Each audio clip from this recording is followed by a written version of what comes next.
사도행전 19장 11절에서 20절 말씀, 신약성경 220쪽입니다.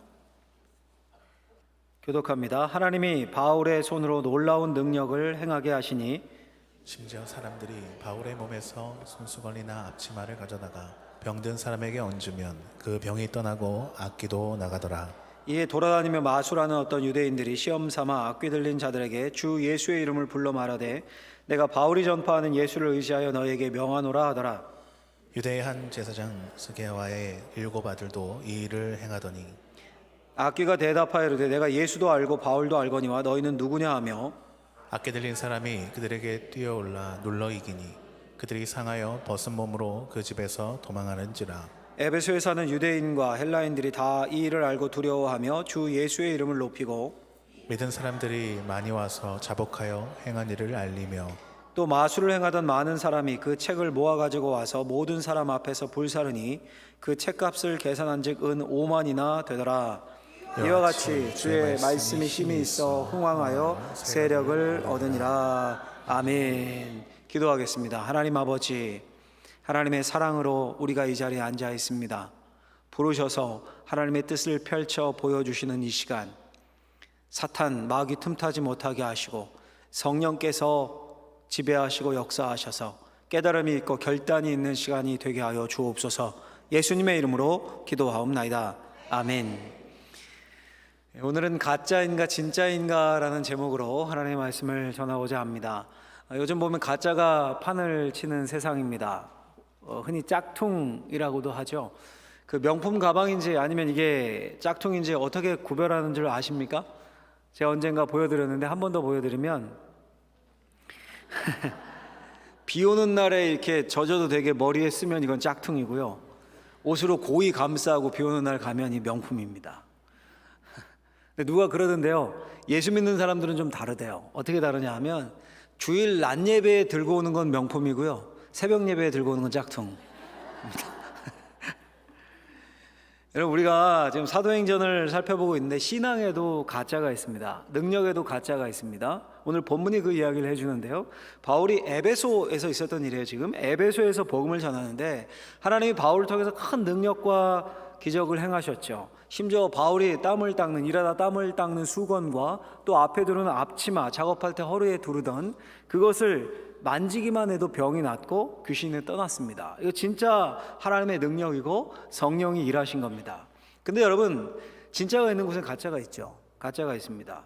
에베소 지역에 살던 유대인 마술사들이 있었습니다. 소위 이제 떠돌이 무당들이다 이렇게 생각하시면 될 법한데, 그 무당들이 뭐 부적 쓰고 저주 내리고 귀신 쫓아내고 그랬겠죠.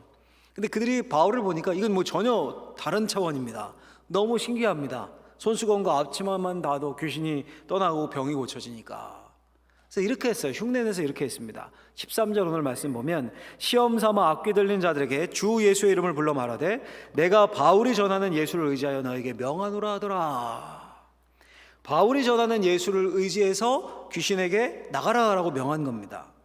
근데 이걸 무당들만 행한 게 아니라 스게와라는 유대의 한 제사장이 있었는데요, 아들이 7이나 있었습니다. 근데 그들도 무당을처럼 똑같이 한 겁니다. 어떤 귀신 들린 자가 왔길래 이렇게 말한 거예요. 내가 바울이 전하는 예수를 의지해서 명하노니 귀신아 그 사람에게서 나오라.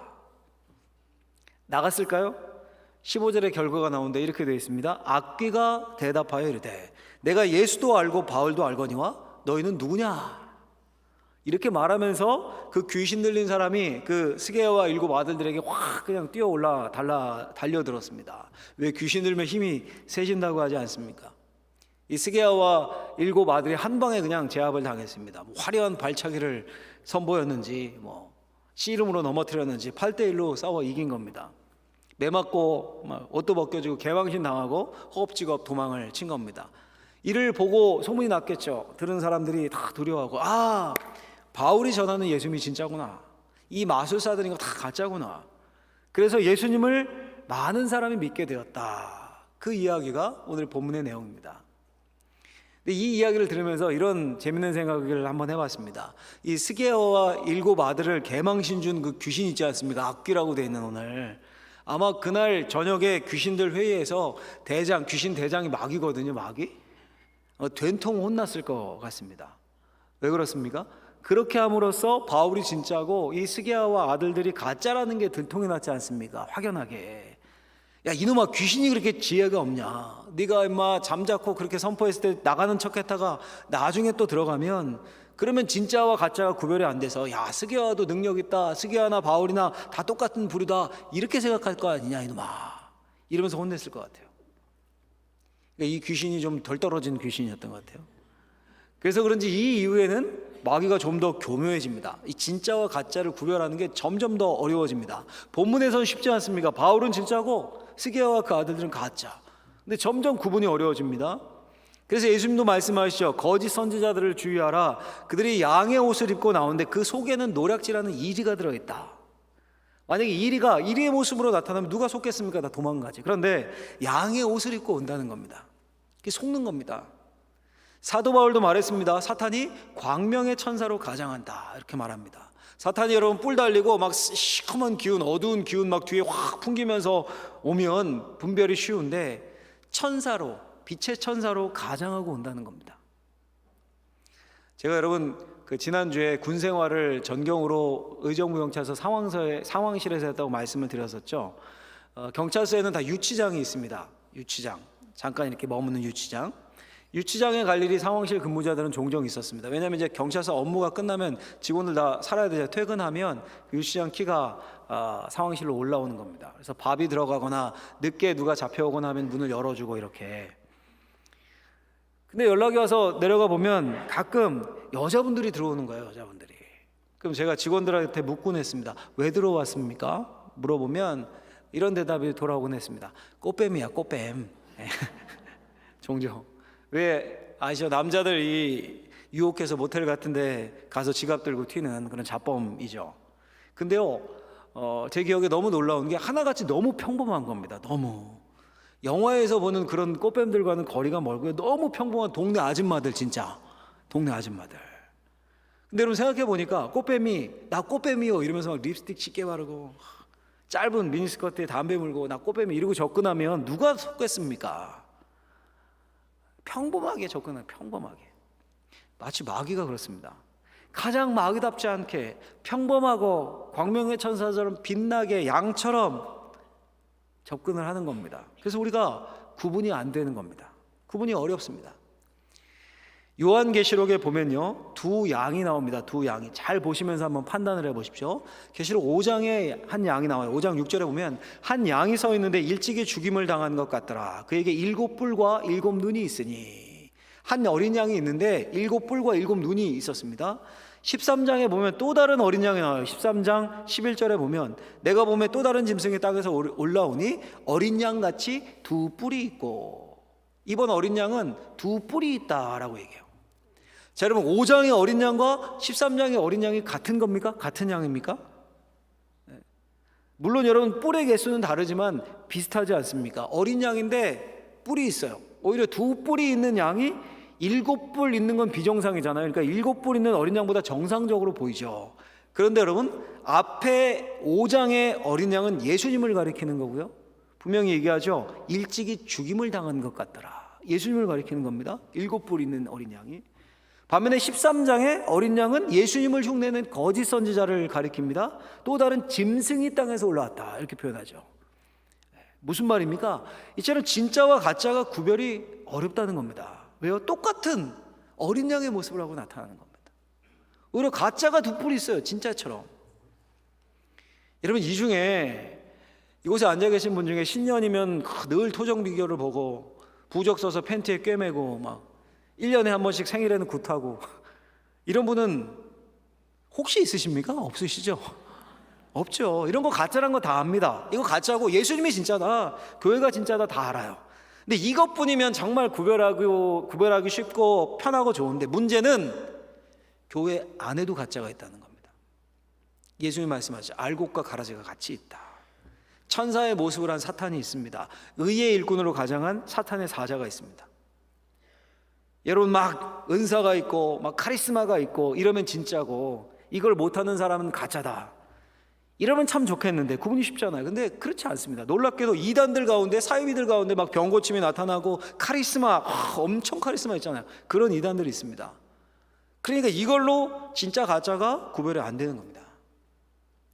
자, 여러분, 그러면 이렇게 짝퉁이 파지는 세상에서 진짜와 가짜를 구분하는 방법이 뭘까요? 어떻게 이리와 양을 구분하고 사탄과 천사를 구분하고 알곡과 가라지를 구분하고 어떻게 사탄의 사자와 진짜 어린 양을 구분할 수 있습니까?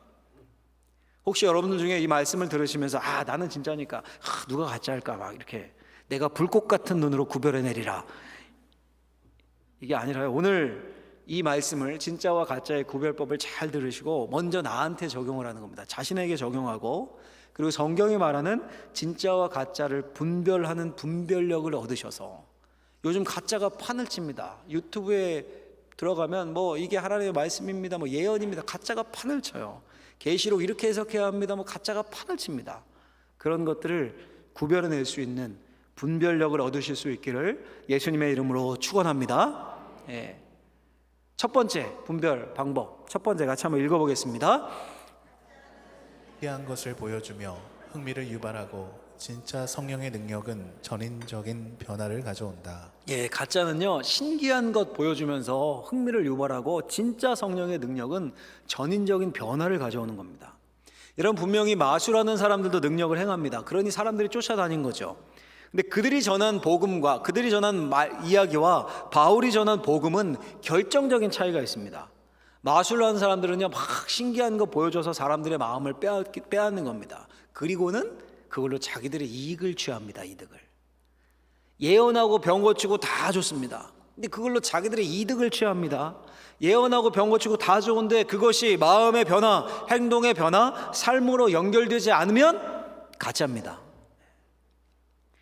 여러분, 예수님이 공생의 사역을 시작하실 때 마귀가 예수님을 시험했습니다. 그 시험이 3가지였는데 많이 아는 분들 계시죠? 첫 번째는 이거였습니다. 여기 굴러다니는 돌덩어리로 떡을 만들어서 사람들에게 나눠줘라, 배고픈 사람들에게. 두 번째는요, 성전 저 높은 꼭대기에서 뛰어내려라, 너 그래도 안 다칠 거다, 하나님의 아들이니까 떨어지기 전에 천사가 싹 받쳐줄 거다. 세 번째는 그냥 나 인정해라, 마귀인 나한테 절하고 그냥 쉽게 영광을 얻어라. 이 3가지였습니다. 여러분, 첫 번째와 세 번째 시험은요, 좀 이해하기가 쉽습니다. 왜냐하면 당시 로마의 지배하에 있지 않았습니까? 유대 사회가. 그러니 다 백월던 시절이었습니다. 다 소장농으로 전략하고 세금 내느냐고 다 빼앗기고 재산들. 그러니까 그 굶주린 백성들에게 떡을 주면 그들이 너를 메시아로 인정할 거 아니냐, 그 방법으로 해라. 이게 마귀의 시험입니다. 세 번째는 뭡니까? 십자가 진다고 뭘 그렇게 어렵게 돌아가냐, 뭘 이렇게 어렵게 하냐, 그냥 나 인정해라, 천하만국 쉽게 그러면 영광 얻을 수 있다, 쉽게 영광 취해라. 이게 마귀의 시험이었습니다. 쉽죠? 근데 이 두 번째는 좀 이해가 어려워요. 두 번째, 성전 꼭대기에서 뛰어내려라. 이게 왜 뛰어내리라고 했을까요? 왜? 여러분, 당시 성전이 있는 예루살렘에 있죠. 예루살렘은 가보신 분은 알겠지만 가장 높은 고지대에 있습니다. 고지대. 그리고 그 위에 또 엄청난 성전이 지어 있는 겁니다. 막 높이 한 40m 이상 됐을 거라고 추정을 하는데요. 헤롯 성전이라고. 지금으로 하면 뭐 한 15층 넘는 이런 높이인 거죠. 그럼 어떻겠습니까? 그 옛날에 엄청 눈에 띄었겠죠. 다른 건 다 낮은데 그 우뚝 서 있으니까. 근데 그 맨 꼭대기에 예수님이 올라가 서시는 겁니다. 상상해 보십시오. 순간 모든 사람들 다 주목하겠죠. 와, 저 높은 데 사람이 서 있다. 근데 예수님이 거기서 뛰어내려요. 확 버지 점프하듯. 와, 사람 죽었다, 큰일 났다. 근데 떨어지는 그 순간 천사가 탁 받칩니다. 공중 부양하듯이. 히어로 영화에 나오듯 딱 착지하는 겁니다. 슈퍼맨처럼. 멀쩡해요. 하나도 안 다쳤습니다. 사람들이 어떻게 반응하겠습니까? 우와, 이거 뭐야, 어떻게 이런 일이. 우와, 이거 하나님이 하신 일이다. 이 사람 영웅이다, 이거 메시아 아니면 불가능하다. 몰려들겠죠. 막 몰려들겠죠. 그때 하나님 나라 복음 탁 선포하면 다 받아들이겠죠. 여러분, 어떻게 보면 이 마귀의 제안이 참 합리적이죠. 근데 이건 예수님의 방법이 아니었습니다. 이런 식으로 센세이셔널하게 사람들 자극하고 모으는 건 예수님의 방법이 아니었습니다. 마귀의 방법이었습니다. 복음서 잘 보십시오. 예수님이 병을 고치고 귀신을 쫓아내고 많이 거기 있는 사람들에게 이렇게 당부하는 이야기들이 많이 나와요. 가서 아무에게도 알리지 말아라. 아무에게도 알리지 말아라. 왜 그렇습니까, 여러분? 이런 식으로 모여든 사람이라면 다음엔 뭘 기대할까요? 야, 이번에 20층 높이에서 뛰어내려봐. 아, 그 다음에 30층 높이. 아, 이거 뛰어내리는 것만으로는 좀 부족하다. 애를 하나 얻고 뛰어내리면 더 쇼킹할 것 같다. 더 센세이셔널하게 더 이랬을 겁니다. 이랬다면 예수님의 말씀이 귀에 들어오겠습니까? 예수님의 말씀이 그 영혼과 삶을 변화시킬까요? 어떻게 변화시키겠습니까? 거기엔 관심 없고 그 기적에만 집중하는 거예요. 그래서 기적을 구하는, 표적을 구하는 이스라엘 백성들에게, 지도자들에게 예수님 뭐라고 얘기하십니까? 내가 보일 거 요나의 표적밖에 없다. 그 기적에만 집중하고 더 자극적인 기적을 원했을 겁니다. 이건 예수님이 보시기에 가짜 예언자들이 하는 방법이었습니다. 예수님은 그 방법을 취하지 않으셨습니다. 제가 여러분 이런 내용의 글을 아주 오래전에 읽었던 기억이 있습니다. 이재철 목사님의 설교집인지 성경 공부책인지 하여간 그런 이재철 목사님 글이었는데요. 대충 이런 내용이었습니다. 어느 남자 성도가 바람이 났습니다. 바람이. 근데 그만 암 진단을 받은 겁니다. 그것도 꽤 진행된 암. 별 생각이 다 들었겠죠. 열심히 살았다면 하나님이 왜 내게 이런 일을 주셨을까? 왜 이런 일이 일어납니까? 이렇게 물었겠지만 바람 피웠으니까 대번에 이런 생각 들었겠죠. 내가 죄를 지어서 하나님 징계했나 보다. 그래서 막 회개하고 용서 구하고 이제 말씀에 집중하고 성경 공부하고 막 신앙에 집중을 한 겁니다. 근데 놀랍게도 그 말씀을 듣다가 병이 고쳐진 겁니다. 치유를 받았어요. 암이 나았습니다. 하나님이 고쳐주셨습니다. 기적이 일어난 거죠. 그럼 어떻게 해야 합니까, 여러분? 정말 하나님께 감사하면서 진짜 이제 가정을 지키며 신앙생활 잘하며 하나님의 뜻에 따라 열심히 살아야겠죠. 근데 그렇게 살았을까요? 다시 바람 피웠던 그 여자에게 달려왔다는 거예요. 죄를 끊지 못한 겁니다. 제가 오래전에 읽었는데도 이 내용을 기억하는 이유가 충격을 받았거든요. 제가 그거 읽다가 저도 한때 병고침 신유의 능력 좀 있으면 좋겠다, 기적이 펑펑 나타나면 복음 전하기 진짜 편할 텐데 기도한 적도 있었거든요. 근데 그때 기적과 신비한 경험이 사람의 영혼을 완전히 바꾸지 못하는구나, 이 사실을 깨닫게 되었습니다. 여러분, 진짜 하나님의 능력은 물론 기적도 필요하고 이적도 필요하죠. 그런데 단순히 호기심을 만족시키는 짜릿한 볼거리로만 나타나지 않습니다. 살아계신 하나님 앞에 내가 서 있기 때문에 내 영혼이 떨리고 내 영혼을 찢는 회개와 그에 따른 변화가 나타날 수밖에 없는 겁니다. 이게 성령의 능력입니다. 그럼 내 삶이 바뀔 수밖에 없습니다. 한때 막 짜릿한 흥분, 엑스터시 같은 감정의 동요, 눈물 팍 흘리고 이 정도를 넘어서는 거예요. 물론 그게 필요하죠. 근데 그걸 넘어서는 단계가 있는 겁니다. 내 영혼이 떨리고 내 존재가 바뀌고 내 삶이 바뀌기 시작합니다. 여러분, 오늘 본문 보십시오. 사도 바울을 통한 이 성령의 능력이 단순히 병고침, 귀신 쫓아내는 것으로 끝이 났습니까? 그랬습니까? 17절 보면 이렇게 되어 있습니다. 17절. 에베소에 사는 유대인과 헬라인들이 다 이 일을 알고 두려워하며 주 예수의 이름을 높이며, 에베소의 사람들이 두려워하며 주 예수의 이름을 높였습니다. 예배했습니다. 두려워하고 예배했습니다. 그리고 끝. 그럼 그랬습니까? 18절 보면 이렇게 되어 있습니다. 믿은 사람들이 많이 와서 자복하여 행한 일을 알리며. 그렇게 믿고 예배한 사람들이 마술에 빠져 살고 우상 숭배했던 아르테미스 신전에 매여 살았던 자신들의 죄를 자복합니다. 바울과 교회 공동체 앞에 회개한 거죠. 그럼 그뿐입니까? 아니요, 한 단계가 더 있었습니다. 그들의 존재와 삶이 변합니다. 19절에 보면 이런 말씀 나옵니다. 또 마술을 행하던 많은 사람이 그 책을 모아가지고 와서 모든 사람 앞에서 불사르니 그 책값을 계산한 즉 은 5만이나 되더라. 단순히 회개와 입술의 고백으로 끝나지 않고 그 회개를 실제의 삶으로 보여주겠다고 가지고 있던 마술에 관계된 책들, 소위 주문, 주술서, 이런 두루마리들, 또 사람들에게 팔려고 했던 값나가는 써놨던 부적들, 이거 다 모아가지고 쌓아놓고 사람들 앞에서 불사른 겁니다. 옛 생활을 청산하고 새로운 삶을 살겠다는 결단입니다. 근데요, 예나 지금이나 재밌는 게 누군가 그 두루마리 값을 계산한 겁니다. 여러분, 우리 이 방어진의 복음이 충만해서 여기 막 우상 숭배하고 막 점집 무당들 다 이 앞에다가 막 무상 도구 쌓아놓고 부적 쌓아놓고 불사르는 겁니다. 그럼 대부분 무슨 생각 들까? 저게 얼마나 될까? 그런 생각을 했던 사람이 있었던 것 같아요. 그걸 계산했어요. 그래서 은 5만이나 되었더라 써놨습니다.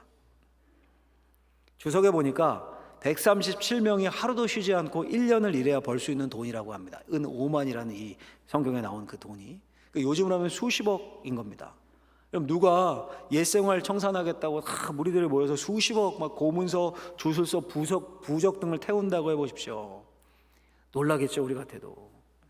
완전 존재가 변하고 삶이 변한 겁니다.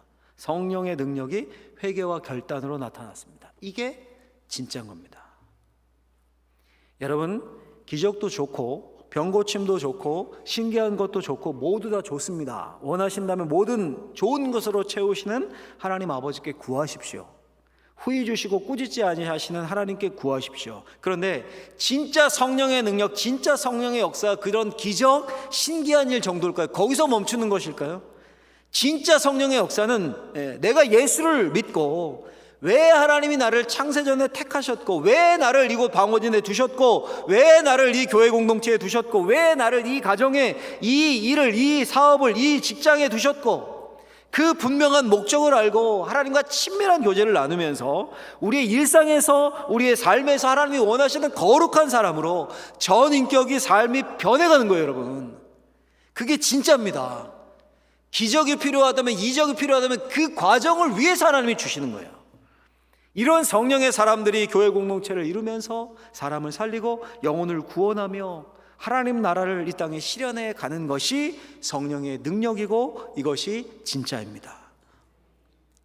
여러분, 그저 일주일에 한 번 이렇게 교회에 와서 화려한 좋은 조명, 음악, 음향, 좋은 이야기, 좋은 말씀 그렇게 한 시간 딱 보내고 하나님께 내 할 바 다 했다. 전혀 우리 영혼을 흔들지도 내 내면을 바꾸지도 못하고 하나님의 말씀대로 살아야겠다 그런 결심도 없이 그냥 한 시간 축구 경기하듯 구경하고 일주일 세상 사람들과 똑같이 돈과 명예와 권력 거기에만 목을 매며 오히려 그 세상을 교회에 가지고 들어와서 교회에서도 돈과 명예와 권력이 작동하게 만들고 줄서기를 하고 막 다툼하고 이 가짜인 거예요. 가짜입니다. 우리 주님이 보실 때 야, 다 필요 없다. 내가 너희 도무지 알지 못한다. 그렇게 하실 겁니다. 여러분, 오늘 저를 포함한 이곳에 사랑하는 우리 방언제교회 모든 성도님들이 오늘 말씀을 듣고 야, 내가 가짜가 되면 안 되는데 이런 찔림으로 하나님의 말씀 앞에 순복하며 하나님의 진정한 사람들로 하나님의 진정한 교회로 세워져 갈 수 있기를 예수님의 이름으로 축원합니다. 축원합니다. 그럼 두 번째로요, 가짜와 진짜. 두 번째 같이 한번 해보겠습니다. 읽어보겠습니다. 가짜는 단번의 변화를 약속하는 경우가 많고 성령님은 평생의 성화로 이끈다. 가짜는 속성, 단번의 변화를 약속하고 그런 경우가 많고요. 성령님은 평생의 성화로 거룩한 길로 우리를 이끌어 가십니다. 여러분, 제가 살면서 경험해 보니까 한 가지 진실을 알게 되었는데요. 뭐든지 속성으로 해주겠다 이러면 가짜일 가능성이 매우 큽니다.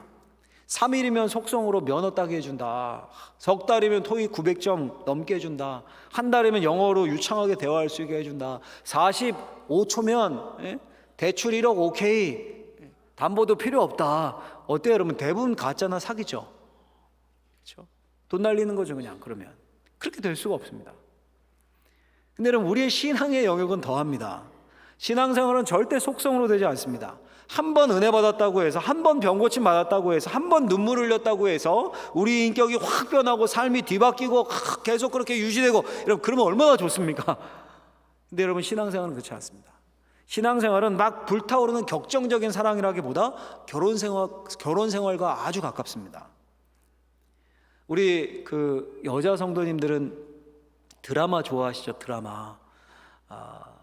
아닌 것처럼 시치미를 떼고 계시는데 요즘 뭐가 유행입니까? 하여간 드라마 보면 대부분 그 사랑 이야기죠. 사랑 이야기. 밀고 당기고 헤어졌다가 다시 만나고 중간에 그 연애를 방해하는 막 악역도 나오고 그러다가 쭉 진행되다가 마지막 절정에 이거 어떻게 되는 거야? 주인공이 죽는 거야? 뭐 헤어지는 거야? 뭐 어떻게 되는 거야? 근데 딱 끝나요. 그리고 다음 회 그리고 마지막 회 딱 뜹니다. 그럼 궁금해 죽죠. 그냥 이거 해피엔딩일까? 새드엔딩일까? 열성 있는 분들은 방송국 게시판에 올려요. 주인공 죽지 않게 해주세요. 열성에다 신앙까지 있는 분들은 기도도 해요. 주인공 제발 죽지 않게 해주세요. 그렇게 하지 마십시오. 그런 기도하지 마세요. 여러분, 대부분 해피엔딩이 어떻게 끝납니까? 온갖 방해에도 둘이 이게 결혼하는 것으로 웨딩 마치로 끝이 나죠. 근데 한번 제가 생각을 해봤습니다. 이 드라마가 그 이후 이어지는 겁니다. 결혼 그 이후. 이제는 평생 둘이 서로 투덕거리면서 맞춰야 되죠. 서로 다른 두 문화에서 만난 두 남녀 안 맞는 게 너무 많죠. 왜 이거 하나 못하냐? 왜 이렇게 지저분하냐? 왜 치약을 밑에서부터 짜야지 중간에서 짜냐? 왜 양말을 뒤집어서 세탁기에 넣냐? 한 번만 다시 바로 하면 되는데 애들 낳고 나면 이 쥐꼬리만한 월급으로 어떻게 애들 학원비하냐? 애들 대학 등록금은 어떻게 하냐? 이게 우리 일생에 벌어진 삶의 현장이죠. 삶의 현장. 그런 삶을 살아가는 거죠. 이게 결혼 생활이죠. 여러분 성경을 한번 읽어보면 바울이 이렇게 말해요. 오늘 뒤에 나오는 사도행전 20장에 나오는 본문인데 같이 한번 읽어보도록 하겠습니다. 같이 읽습니다. 오매 그들에게 말하되 아시아에 들어온 첫날부터 지금까지 내가 항상 여러분 가운데에서 어떻게 행하였는지를 여러분도 아는 바니 곧 모든 겸손과 눈물이며 유대인의 간계로 말미암아 당한 시험을 참고 주를 섬긴 것과 아멘. 이 말씀은요, 바울이 이제 에베소의 사역을 정리하고 다른 곳으로 가면서 에베소 교회 리더들, 장로들을 청해서 자신의 사역을 정리하면서 당부한 말씀 가운데 한 구절입니다. 이렇게 얘기하죠. 아시아에 들어온 첫날부터, 그러니까 에베소에 들어온 그 첫날부터 거의 3년여에 걸친 시간인데 그 시간 동안 내가 항상 여러분들 앞에서 어떻게 했는지를 여러분들이 안다. 이렇게 말하면서 어떻게 했다고 합니까? 세 가지인데 첫째는 모든 겸손과 모든 겸손, 둘째는 눈물과 셋째는 시험을 참고 주를 섬긴 인내. 이 세 가지입니다. 이걸 사도 바울이 3년여 가까이 그렇게 했다는 거예요. 그렇게 목회했다는 겁니다. 자, 여러분 보십시오. 우리가 봤잖아요. 이미 사도 바울이 얼마나 능력이 많습니까? 얼마나 은사가 많습니까? 손수건과 일하던 앞치마만 손을 올려도 귀신이 떠나고 병이 낫지 않습니까? 이런 능력자가 왜 겸손과 눈물과 인내로 3년을 보내야 됩니까? 야, 저 같으면 그 카리스마 능력 가지고 마음에 들고 잘하는 사람은 병 고쳐주고 선교원금도 받고 마음에 안 드는 사람은 그냥 칼같이 막 정죄하고 잘라버리고 능력이 있으니까요. 카리스마 있으니까요. 그럼 얼마나 편하게 목회할 수 있겠습니까? 근데 바울이 어떻게 했습니까? 바울은 겸손했습니다. 겸손과 내가 병 고치고 우쭐해지고 교만해지면 안 되는데 혹시 내 능력으로 이렇게 생각했다고 생각하면 큰일 나는데 하나님이 하신 것인데 나는 죄인인데 겸손입니다. 눈물은 왜 흘렸겠습니까? 아유, 저 사람 좀 변화되면 좋을 것 같은데 겉모습은 변화된 것 같은데 기적은 맛본 것 같은데 교회 성소 잘하고 헌금도 하는데 가만 보면 진짜 속사람 진짜 영혼은 변화되지 않고 그래서 늘 눈물을 흘릴 수밖에 없습니다. 한번 능력 보여주고 병 고치고 신기한 일 나타나고 그게 신앙이 아니기에 그게 전부가 아니기에 그들과 살면서 부대끼고 삶을 나누면서 그러면서 그들의 삶이 변화되는 것을 보는 것, 그 과정이 그렇게 오래 걸렸다는 거예요. 인내로. 자, 여러분 그러면 바울이 이렇게 3년여간 이 대사도인 바울이 목회했으니까 선교 여행 중에 가장 길게 머물면서 목회했거든요. 그럼 에베소가 완전히 변화되었습니까? 이렇게 능력으로 하나님의 말씀 받고 기적 일어나고 회개하고 결단하고 은 5만이나 되는 그 마술 도구들 두루마리를 태우고 교회로 돌아오고 그래서 그리스도의 모든 충만한 것들이 가득하고 그랬죠. 부흥이 일어났죠. 좋은 교회죠. 그럼 그대로 쭉 이어져서 쭉 계속 성장하고 부흥하고 뜨겁고 아무 문제도 없이 행복한 교회 생활 그래야죠. 근데 그런 일은 안 일어났습니다. 바울이 에베소 교회에 보낸 편지가 있습니다. 에베소서죠. 바울이 에베소에서 3년 동안 목회하다가 떠나가서 로마 감옥에서 쓴 편지입니다. 약 5년 후에 보낸 편지입니다. 또 그와 비슷한 시기에 골로새서라는 편지도 보냈습니다. 이제 골로새서는 골로새라는 지역에 보낸 편지인데요. 골로새라는 동네에서만 읽는 게 아니라 그 지역에 있는 인근에 있는 근처의 교회들이 돌아가면서 보라고 읽으라고 보낸 편지입니다. 에베소가 바로 그 가까이에 있었습니다. 그러니 골로새서도 에베소에 같이 보낸 거예요. 거의. 이것만이 아닙니다. 그로부터 약 3년 후에 디모데서를 썼습니다. 영적 아들 디모데에게 보낸 편지예요. 디모데전서. 그 디모데가 에베소에서 목회하고 있었습니다. 그리고 시간이 얼마 지난 후에 요한 1, 2, 3서 사도 요한이 썼죠. 이걸 큰 지역에서 사도 요한이 에베소 지역을 위해 쓴 편지입니다. 그리고 마지막으로 요한계시록. 이 편지도 에베소를 비롯한 소아시아의 7교회를 향해 쓴 편지입니다. 대표 주자가 에베소였습니다. 7교회 에베소 교회가 제일 처음에 나오죠. 여러분 도대체 이게 몇 권입니까? 따져보십시오. 에베소서, 골로새서, 디모데전서, 요한 1, 2, 3서, 계시록, 적어도 7권, 7편지입니다. 여러분 왜 이렇게 많은 편지를 보낸 것 같습니까? 교회를 격려하고 안부 묻고 칭찬하려고 보냈을 것 같습니까? 바울이 그 바쁜 와중에 여러분 예나 지금이나 편지는 용건이 있어야 보내는 겁니다. 단순히 격려차 이렇게 많은 편지를 보냅니까? 뭐 크리스마스 카드입니까 이게? 문제가 있어서 보낸 겁니다. 문제가 있어서 바로잡고 책망하기 위해 편지를 보낸 겁니다. 에베소 교회 말 그대로 교회가 가진 온갖 어려움을 다 겪었고 교회가 가질 수 있는 문제들을 다 가지고 있었던 겁니다. 시간이 지나면서 성도들이라고 하면서 사랑이 식고 이방인과 똑같은 삶을 살았습니다. 거짓과 욕심과 정욕과 교회에 분열이 생기고 만연했습니다. 성령의 능력은 온데간데 없어지고 무엇보다 첫사랑을 잃어버린 교회가 된 겁니다. 계시록에 나오죠. 너희 첫사랑을 잃었도다. 여러분 생각해 보십시오. 에베소 교회가 이렇게 처음에 세워질 때 이렇게 능력으로 충만한 교회였는데 3년 동안 바울이 그렇게 죽어라 겸손과 눈물과 인내로 목회했는데 왜 그 후에 그렇게 많은 문제가 생겼겠습니까? 우리 생각에 계속 잘 되고 복받고 성장하고 부흥하고 그러면 좋지 않습니까? 근데 그게 쉽지 않다는 겁니다. 여러분 교회된 우리는 단기간에 완성되는 게 아니라는 겁니다. 하나님의 자녀는 평생에 걸쳐서 오랜 기간을 통해서 거룩하게 빚어져 간다는 겁니다. 그 과정이 깁니다. 여러분 신앙은 획기적으로 즉각적으로 완벽하게 신비하게 우리를 변화시키지 않습니다. 한순간에 은혜 받고 깨닫고 죄를 끊고 그럴 수 있죠. 막 술 담배 보기도 싫어지고 그럼 완전해진 겁니까 여러분? 아니 거기서부터 시작되는 겁니다. 거기서부터 시작해서 일평생 하나님을 가까이 하면서 배워가는 겁니다. 거룩을 향해서 나아가는 겁니다. 그 결단과 노력 위에 누가 동행하시는 겁니까? 성령께서 동행하시는 겁니다. 성령이 함께 하시는 겁니다. 여러분 시편을 한번 보십시오. 시편 기자들 성경을 쓴 사람들이니 신앙 좋은 사람들이었을 거 아닙니까? 근데 시편 기자 시편을 보면 세 가지 의문사가 늘 따라 나옵니다. 첫 번째 뭐냐면 why? 왜 하나님 나에게 이런 고통을 주십니까? why? 왜입니까? 이유를 모르겠습니다. Until when? 도대체 언제까지입니까 하나님? 언제까지 이 고통, 언제 다 돼야 이 고통이 끝납니까? Where? 도대체 하나님 어디 계신 겁니까? 어디 계시기에 이 고통을 외면하십니까? 이게 여러분 시편을 읽어보면 시편 기자들의 공통되는 질문입니다.